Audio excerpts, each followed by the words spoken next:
Hi, this is Virginia with the Soldier's Guide to PTSD, and I need to take a moment to talk to you about recovery from drugs and alcohol.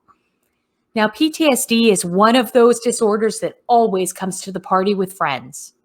The most common co-occurring disorders that I see are anxiety, depression, eating disorders, obsessive-compulsive disorders, and drug and alcohol abuse. Drug and alcohol abuse makes a lot of sense in the context of PTSD. We remember that criterion Charlie of PTSD is avoidance.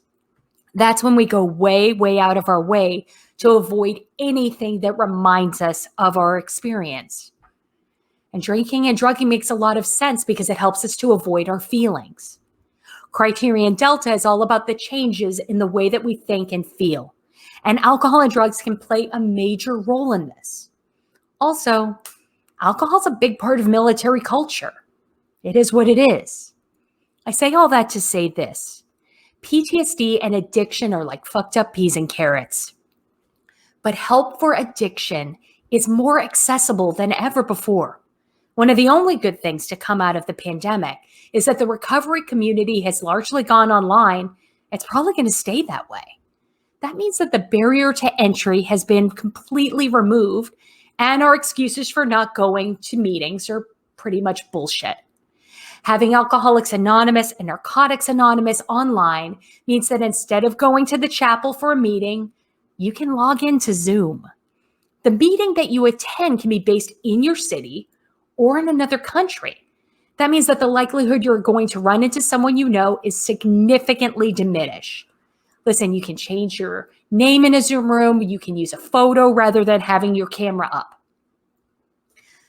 I understand why people don't like 12-step programs. I get it.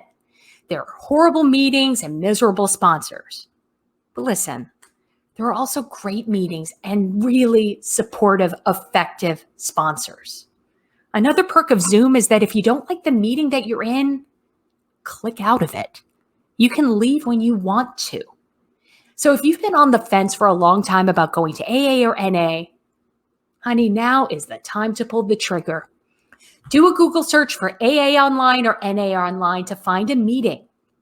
One thing I'd want you to know is that when a meeting says that it's a closed meeting, what that means is that it's not welcoming students, clinicians, or family members. This means that if you have the desire to stop drinking or stop using, you are welcome to a closed meeting. This is known as the third tradition. It is incredibly important. Also, you don't have to be sober to go to a meeting.